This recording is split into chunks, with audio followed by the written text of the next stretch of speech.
He only bumped the handlebar, a soft graze on his way past the row of parked motorcycles, but the biker didn't see an accident.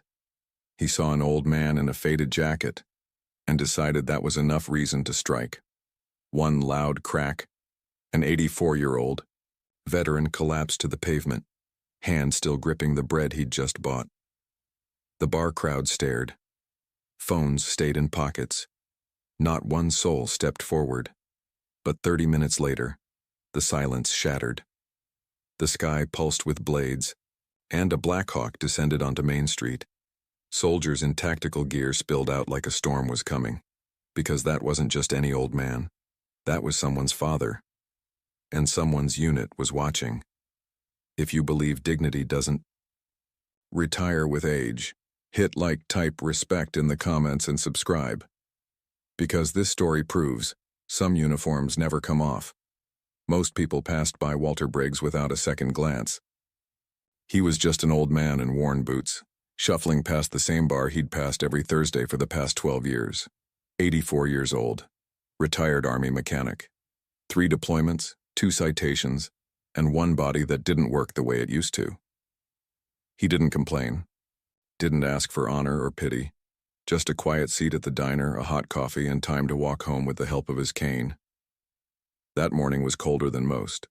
Walter wore his old olive jacket, Army issue from 1983, patched in the sleeves, but still warm.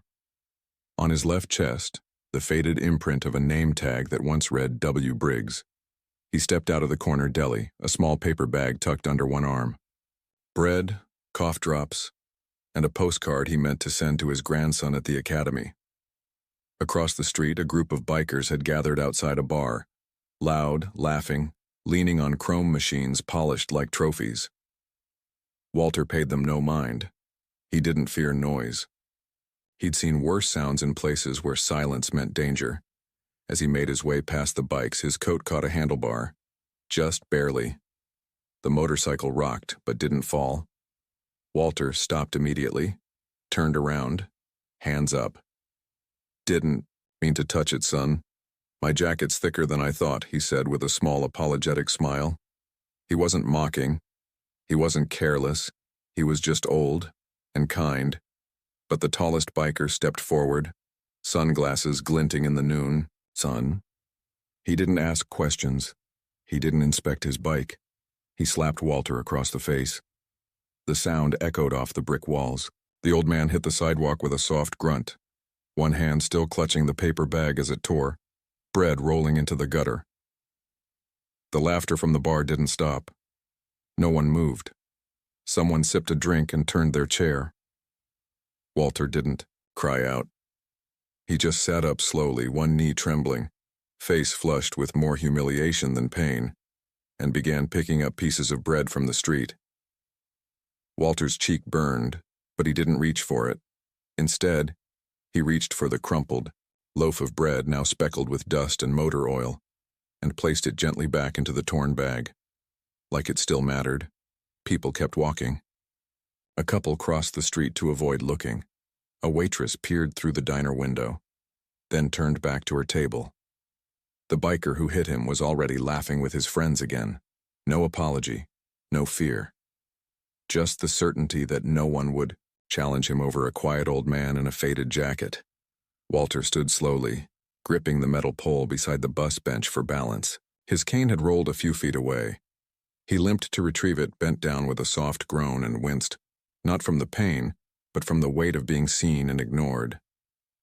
He sat on the bench and exhaled shakily, the cold air biting the inside of his lungs. His hearing aid buzzed faintly. His pride buzzed louder.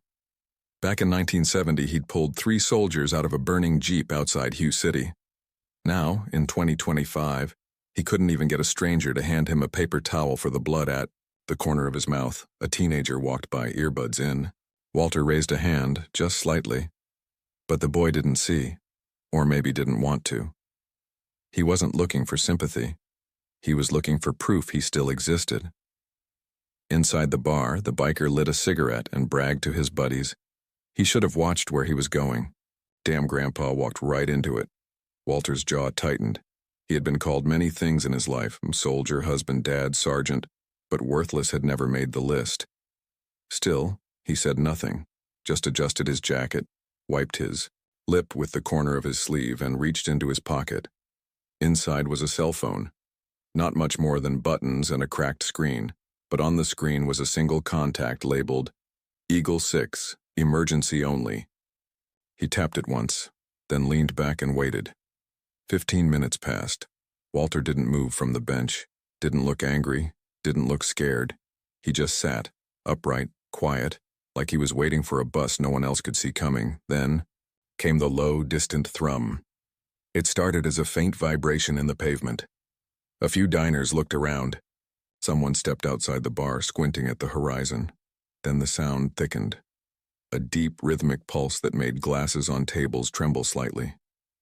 The bartender stepped out to check the noise. "That's not a truck," he muttered, and it wasn't. From beyond the tree line, emerging like thunder on wings, came the unmistakable silhouette of a Black Hawk helicopter, low, fast, and headed straight for downtown. Phones came out. Shoppers froze. Dogs barked from passing cars. Within 60 seconds, the Black Hawk was descending into the empty field behind the row of shops. A second later, a matte black SUV pulled up from the opposite direction and screeched to a halt outside the bar. Doors opened in unison. Boots hit the pavement. Not one man raised his voice. A dozen figures in tactical gear stepped out, eyes scanning, movement precise, as if they'd done this 1,000 times and never once got it wrong. Out of the helicopter, one man stepped forward. No sunglasses, no swagger, just command in every line of his posture. He was younger than Walter, but not by much, maybe early 50s. Broad-shouldered, jaw set, eyes like steel. He walked straight toward the bench. Walter looked up, blinked once, and nodded. The man didn't salute. He knelt. "Dad," he said quietly, one hand brushing the dried blood from Walter's cheek.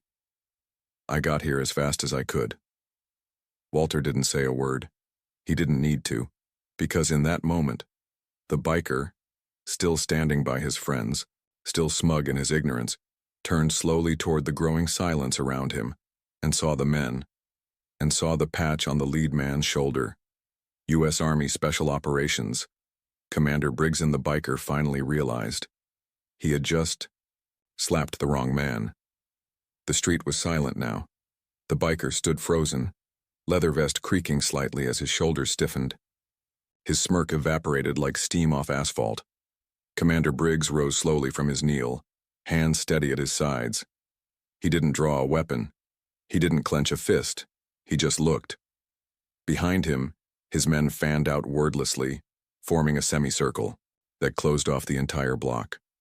No weapons in sight, just the kind of presence that made your spine straighten by instinct. Walter, still seated, lowered his head briefly, not in submission, but in quiet acknowledgement. Inside the bar, music had stopped. Someone peeked from behind the blinds. A waitress ducked down behind the bar counter, phone forgotten in her hand. The biker took a step back as Commander Briggs moved forward, his voice quiet, but clear. "Which one of you struck a veteran?" No one answered. Not at first. Then the biker stepped forward, barely, arms raised half in mock defense. "Man, it was just some old guy. He bumped my ride." Briggs didn't blink, didn't flinch. That old man served this country while you were still learning how to spell your own name. A ripple passed through the onlookers. Someone recording muttered, "Oh, damn." The biker scoffed, trying to hold on to bravado. "You military types think you can just roll in like you own the place?" Briggs took one step closer. Only one. But it was enough to erase the distance between patience and consequence. "I didn't come here to threaten anyone," he said. "Calm as a loaded gun. I came here because my father bled on a sidewalk while cowards laughed." He turned slightly, raising a single finger toward one of his men. The soldier nodded and stepped back, speaking into a radio clipped to his vest. 2 minutes later, a police cruiser pulled up, sirens off, lights cold and silent. This time, the cops didn't look bored. They looked cautious. Briggs didn't explain. He just pointed at the biker. The officers understood. The cuffs clicked shut, not in rage, but in quiet resolution. The biker didn't resist. There was no point. The moment those cuffs clicked, his confidence dissolved like cheap ink in the rain. As the officers led him toward the cruiser, a strange stillness fell over the block. People emerged slowly from doorways and windows as if waking from a spell. Walter still sat on the bench, his hands resting on his cane, his expression unreadable. Commander Briggs returned to him quietly, crouching again to eye level. "You okay?" Walter nodded faintly, then offered something almost like a smile. "I've had worse," he muttered, "but not in front of so many people who did nothing." That line hung in the air. A woman with gray-streaked hair took a tentative step forward, then another. She approached Walter with her eyes down, holding out a clean handkerchief. I should have said something. I'm sorry." Walter took it gently, nodded, and then it began. A young man near the coffee shop removed his baseball cap. A father lifted his child onto his shoulders and whispered something. A boy no older than 10 stood ramrod straight and saluted. Clumsy, but earnest, the crowd around the bar slowly transformed. Phones lowered, hands extended. No one shouted, no one cheered. It wasn't about spectacle. It was about respect, long overdue. One older man stepped forward, chest tight beneath a weathered flannel, and stood at attention. A retired sailor. Another joined him, former Air Force. And just like that, a small line of veterans formed. Along the sidewalk, shoulder to shoulder. Briggs stood back and let it happen. His team didn't move. They watched, silently. Like they knew this moment wasn't about them. It was for a man who'd never asked for thanks, but had finally earned it publicly. Walter sat a little taller, not out of pride but relief, as if something heavy had finally been lifted off his chest after years of being carried quietly. This wasn't just about a slap anymore. It was about every time he'd been overlooked, underestimated, or forgotten. And now, finally, seen. By evening, the video had made its way across the internet. The slap, the silence, the Black Hawk, the arrest, no music, no edits. Just raw footage that didn't need dramatizing. Respect the elder. Walter Briggs. Quiet strength. Within hours, local news stations picked it up. By morning, it was on national broadcasts. They didn't just report the incident. They told his story. Sergeant Walter Briggs, Army mechanic, Gulf War, Kosovo, 3 Bronze Stars, 1 Purple Heart. And until yesterday, completely invisible. The bar issued a half-hearted statement. Unfortunate incident, not representative of our values. But people remembered the laughter, the turned backs, the closed doors. They weren't forgiving it. The mayor called Walter's son personally, asked if the city could honor his father with a community event. Briggs said only, if it's for him, not for press, he'll show up. Within a week, the town green had been transformed. A stage, rows of folding chairs, an entire middle school chorus rehearsing the national anthem. Walter arrived in a wheelchair this time, not because he was weak, but because someone finally offered to push him, and he let them. The crowd rose as one, not out of obligation, out of something heavier, a recognition that dignity, when restored, becomes contagious. The mayor read a prepared speech, but what people remembered was the voice of Walter's son. Commander Briggs stepped to the mic and paused for a long moment. My father didn't raise his voice. He didn't fight back. He didn't need to. His life spoke louder than anything. Fists could say. He turned to his father, eyes glassy. You taught me what strength looks like, and now the world knows it too. He stepped down. Walter didn't speak. He just raised one hand in acknowledgement. Firm, slow, deliberate.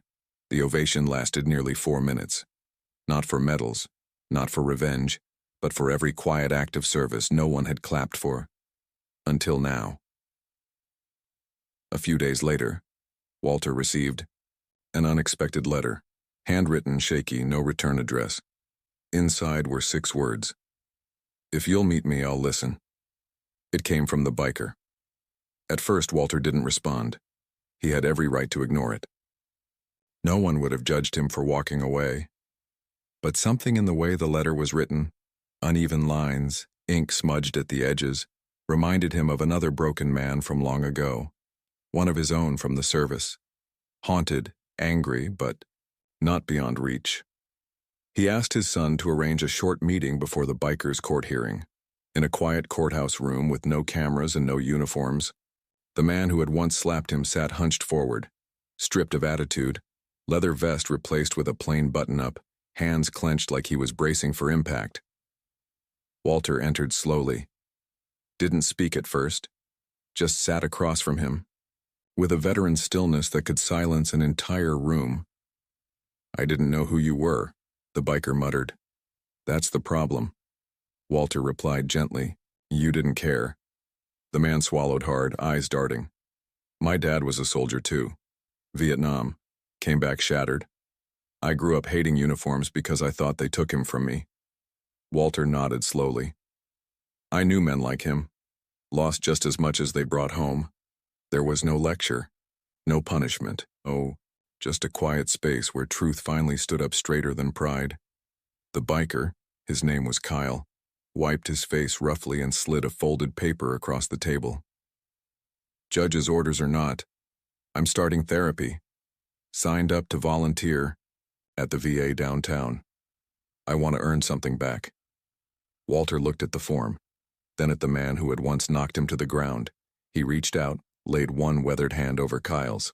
"You won't earn it fast, but every day you show up, you'll get closer." Kyle nodded, tears running freely now. That meeting would never make headlines, but it changed 2 lives in that quiet room. 6 months later, the corner of Broad Street and Ellison Avenue looked different.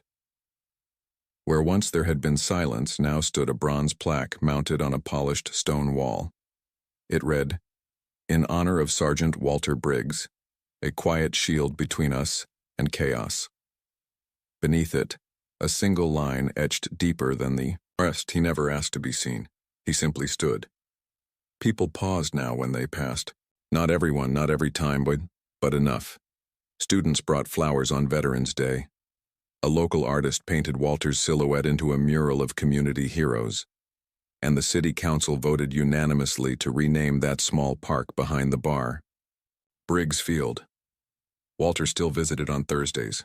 Same boots, same jacket, same slow, steady walk. But now someone always waved first. A teenager on a skateboard would nod respectfully. A new recruit from town would stop to shake his hand. A father would point him out to his child, not as a legend, but as an example.